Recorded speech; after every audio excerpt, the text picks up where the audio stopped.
I'm Gabriella and I have a problem. I have 2 gigantic bags stuffed full of fabric scraps. I don't throw anything away. Old stretched out socks, pieces of fabric not big enough to use, and even tiny scraps of thread. I keep them all and they pile up. So today I'll be showing you how to make a patchwork cushion out of scrap material. I'm making 2, one for each of my brother's cats.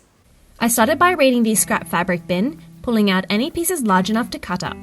I decided to cut my fabric into 3-inch or 7.5 centimeter squares. Smaller sizes mean you can get more out of the fabric, but it takes more work to piece everything together than larger size squares. I used a rotary cutter and a cutting mat, but you can do the same job using scissors, a ruler, and a washable pen. You can also use your first square as a guide for the rest of the squares. The easiest fabrics to use are light to medium weight woven fabrics like cotton poplin.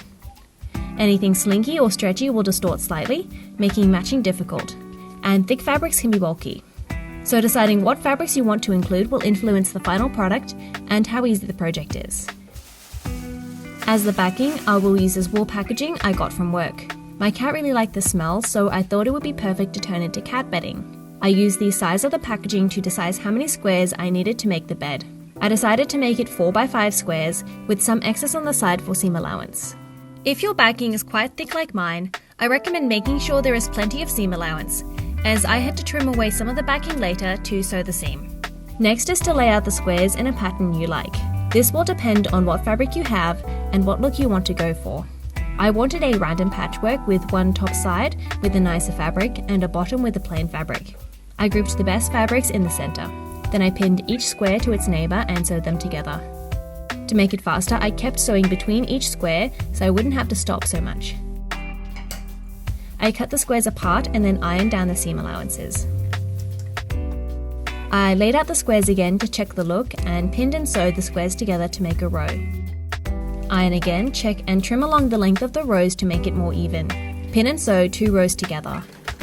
Iron, check, trim, pin and sew the 4 rows together, and then repeat again for the last lonely row. Depending on your fabric and how precise you are, you might have a few pieces out of alignment. For me, I don't mind because it's going to be for a cat.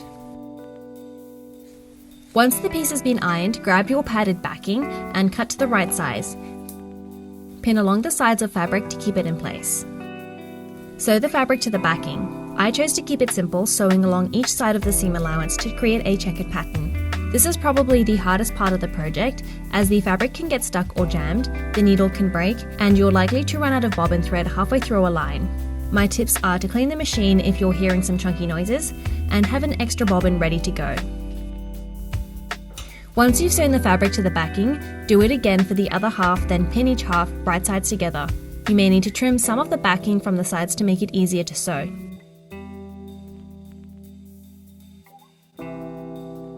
Sew together carefully, making sure to leave a gap in one spot through which you can turn the cushion inside out. Before you turn it inside out, put your hand inside and check there are no holes. I also clipped the corners and overlocked most of the sides to make it stronger, but this is optional. Now get ready to do some stretches because you're wrestling the cushion inside out.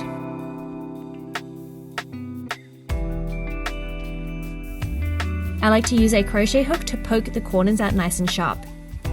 Use the remaining scraps from cutting out the squares, any loose threads and other bits and pieces to stuff the cushion.